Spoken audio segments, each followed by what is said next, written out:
been quite a while. We actually decided to have conversations on issues of national import. Welcome to Estic Media, ESTIQ MEDIA. Please, if you haven't subscribed, kindly do so now. On this platform, we'll speak unhindered. We don't mince words. We say it as it is. All right. There's nobody censoring us. Well, you don't come for anybody without facts. But this is a platform where the hard truth is expressed. So, yes, what are we looking at today? The recent council elections that just took place yesterday, being Saturday, February 21, 2026.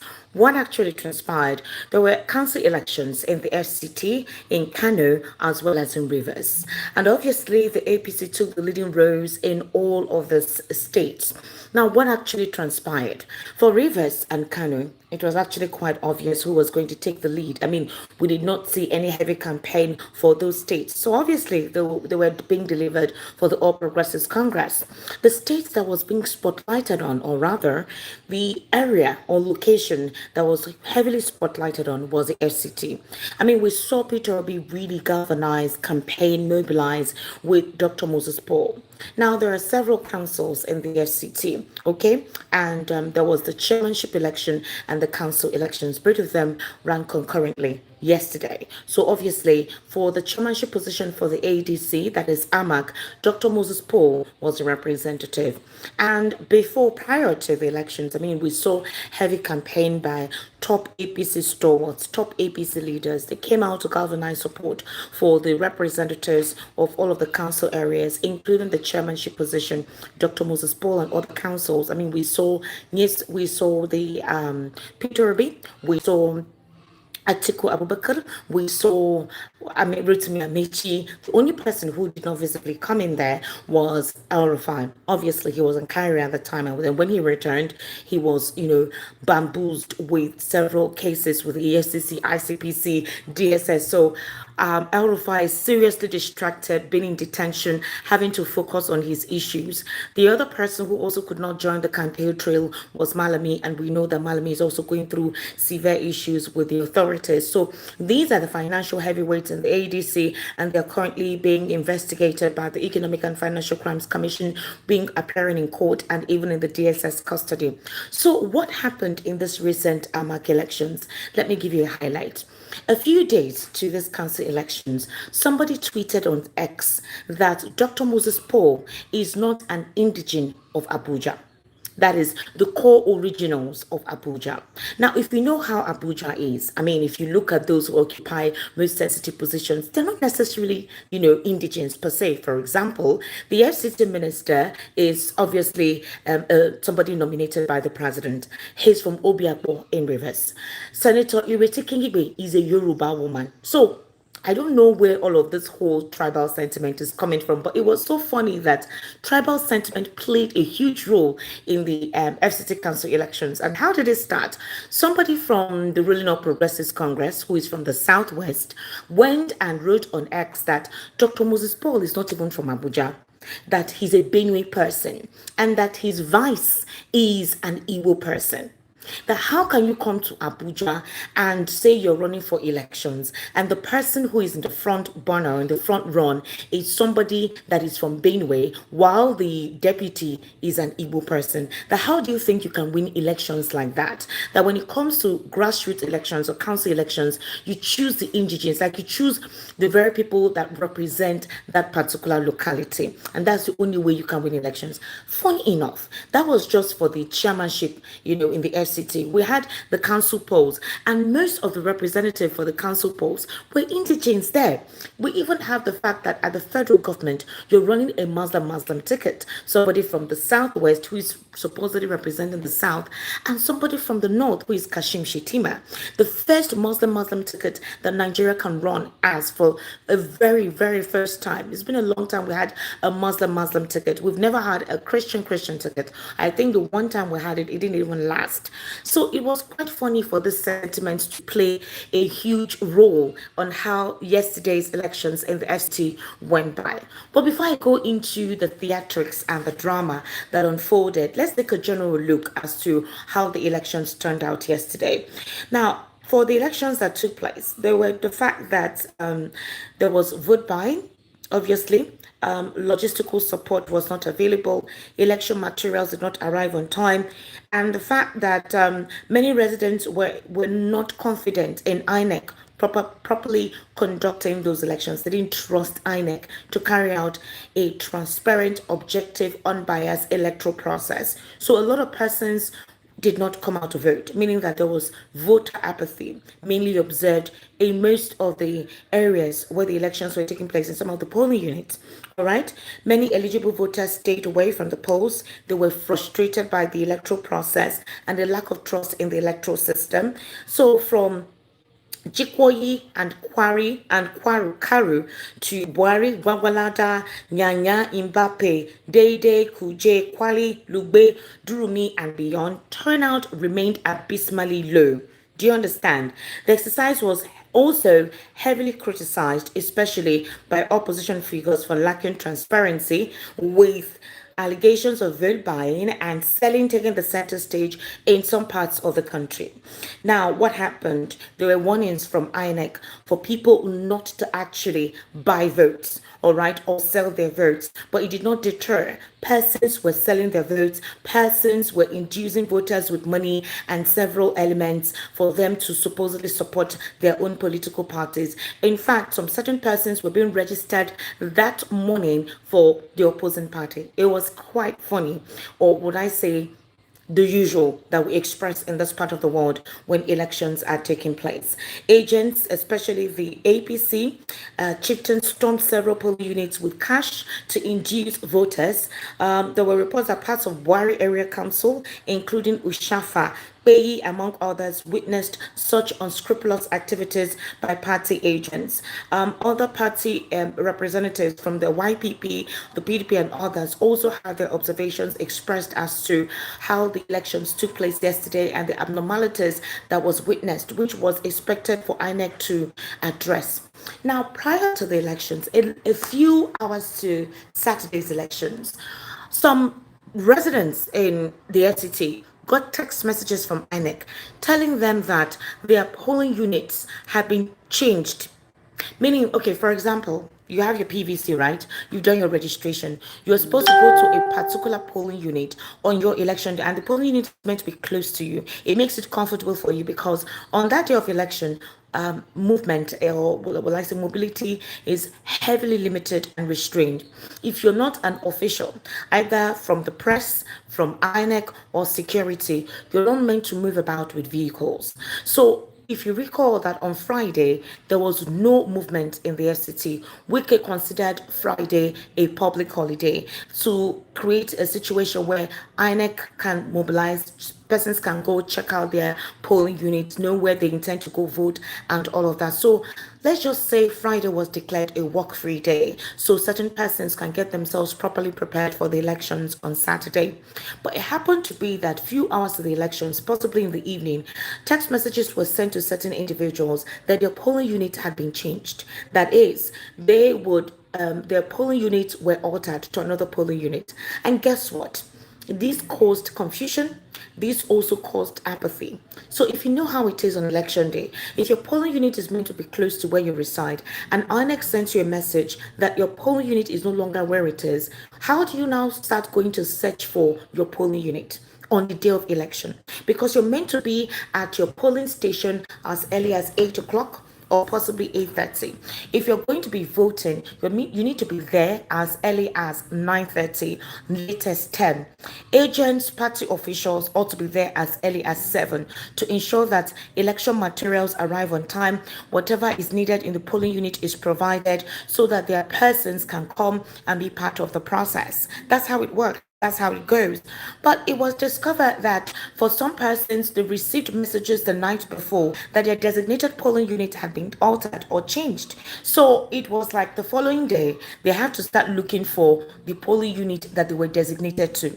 Some persons considered it false, that it was a strategy to distract certain persons from coming out to participate in the process. This led to some people being discouraged from coming out because they didn't know where the new polling unit was situated, or even if they knew, it was far from where they stayed. No system for mobility at all. That is no transport available at the time for them to start to check out their polling unit. For them to check out their polling unit, there was none available, like none was available. So that discouraged them from being part of the process yesterday. So a couple of them decided to stay at home. Some that came out, we saw some persons being intimidated based on feelers and reports that we got, which obviously is a typical Nigerian electoral process. No one is surprised by observing some of this happening, right?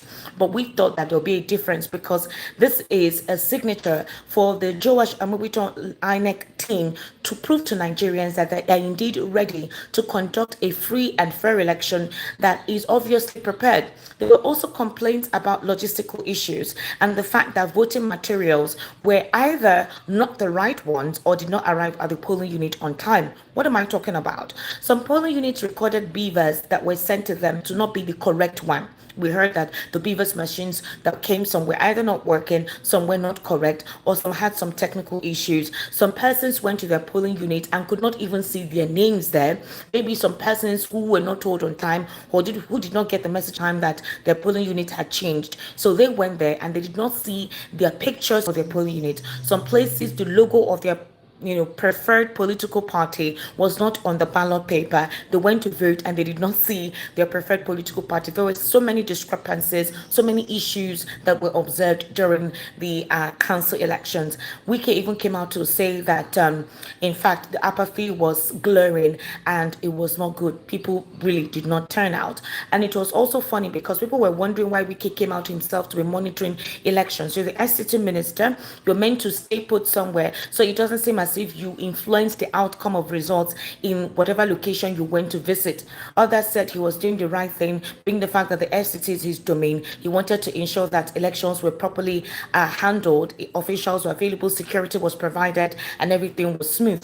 Well, let's just say that prior to the elections, Wike said, you guys come out and vote and leave the rest for me. And this obviously what made a lot of persons feel that the elections yesterday did not have any form of transparency or objectivity and was filled with bias. But this is what actually took center stage.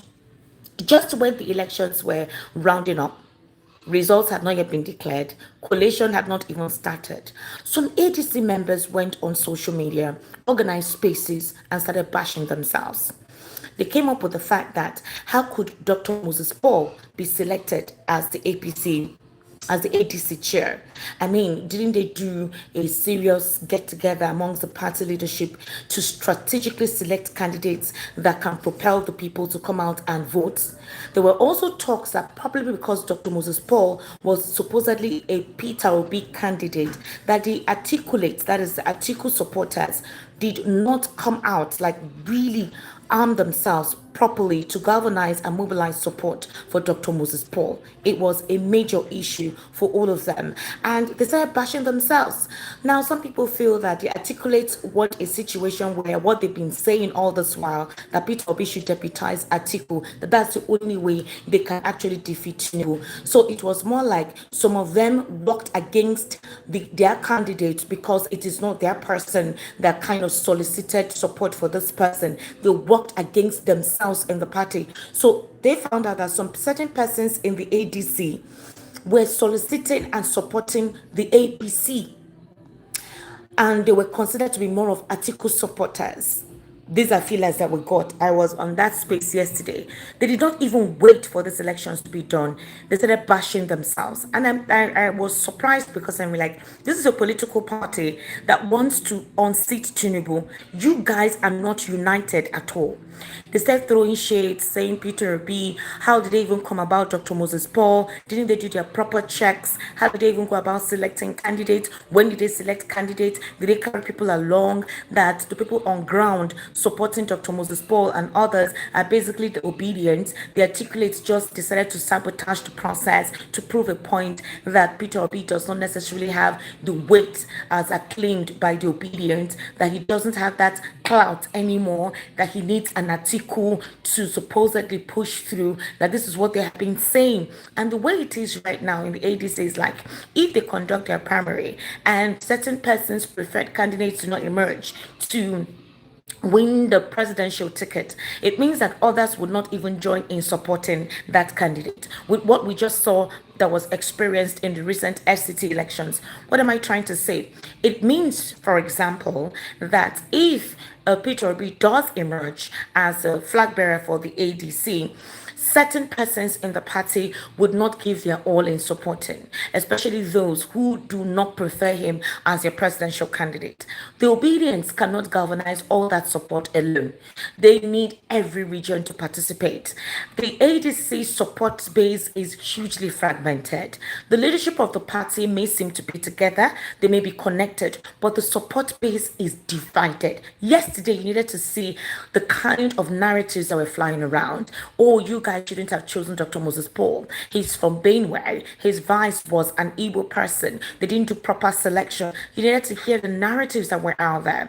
It was so appalling and repulsive to see an opposition stay so distracted, disunited, and the APC counterparts were literally laughing at them. It's almost like there are moles in the ADC who are there to ensure that narratives continue to divide them, distract them, while the APC continues to organize, strategize, gain more support in the grassroots. And when I mean support, you can describe it any way you want to describe it, whether they are being induced financially, whether they are being given incentives, or whether they are being forced to do anything. The thing is the fact that the APC is using every machinery at their disposal to ensure that opposition has no effect whatsoever in any sector. And the ADC, it's either they're blind, as either they know, or a lot of them are just there for personal purposes to make money in this election season.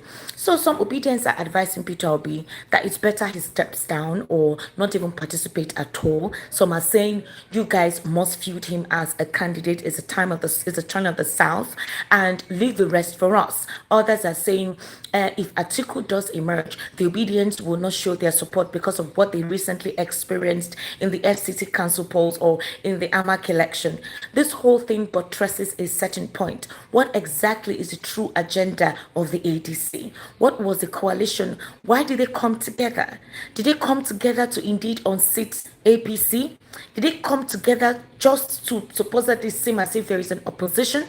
I mean, there is nobody who is ready to sacrifice, if at all they intend to strategize for 2027. Or are they all just there for money? Hungry political individuals who just want to have access into mainstream politics and get more money. Because with what was experienced yesterday, the ADC as it stands now, if an election is carried out today for presidential, they will lose woefully. In fact, they will campaign against themselves with what was recently experienced. So I would like to know your thoughts. Do you think Peter Obi's downfall was joining the ADC? Do you think Peter Obi's downfall was showing support and coming out to say he's running under a platform that he once was against? Certain persons on that platform literally want to be president. They are all ambitious. So did he make the wrong choice in joining the ADC? Will Peter Obi joining the ADC ruin and bury his political career? Do you see the ADC major opposition to unseat Tinubu? Or with what was just experienced and the fact that they have refused to come together and learn lessons, that maybe all of them should just disband and look for tiny political parties and just run ahead, or possibly give what's his name, allow Tinubu to become president? Because it was so surprising to see what was experienced yesterday. But the thing is the fact that the ADC still has some positives, or will I say positives for them. Some of the councils were won by the ADC. We saw election results T-Pexed on behalf of the APC.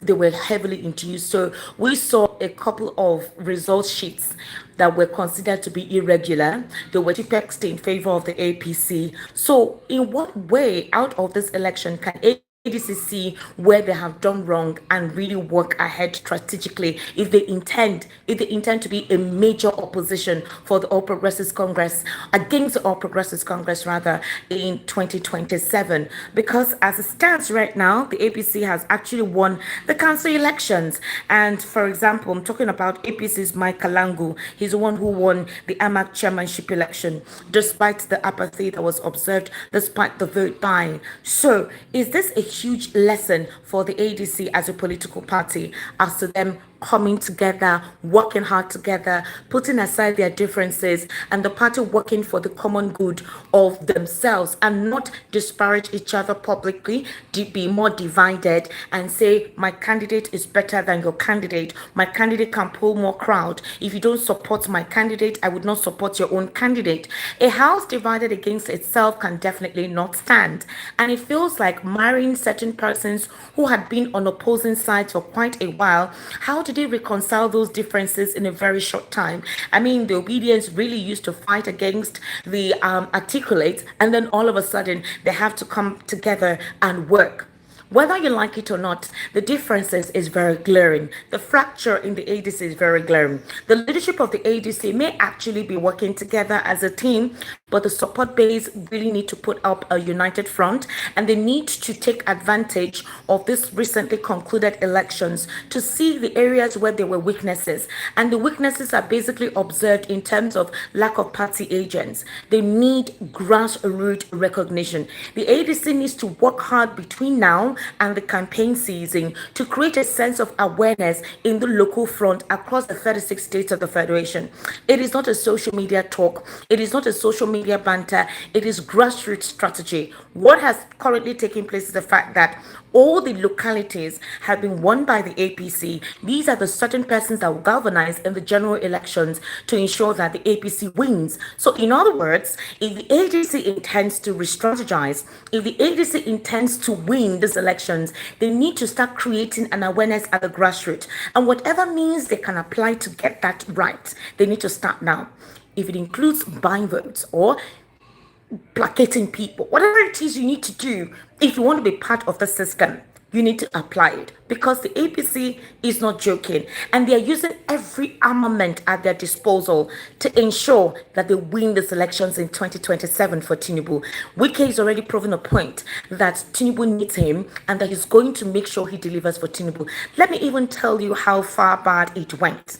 You guys don't know anything, but a lot to be disclosed in the coming days or in the coming months. So, as an opposition party, are you sure you are ready to unseat the APC? Because they are going to come with every firearm.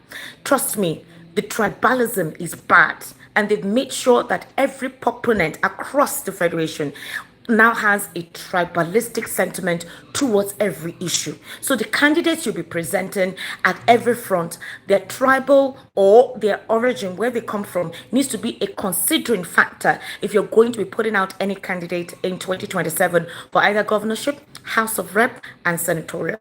Ladies and gentlemen, I would like to know your thoughts. Thank you very much. And in the comment section, to be honest with you, I'd like to know your thoughts about what transpired. Did Peter Obi make a mistake in joining the ADC? Should he have joined a different political party?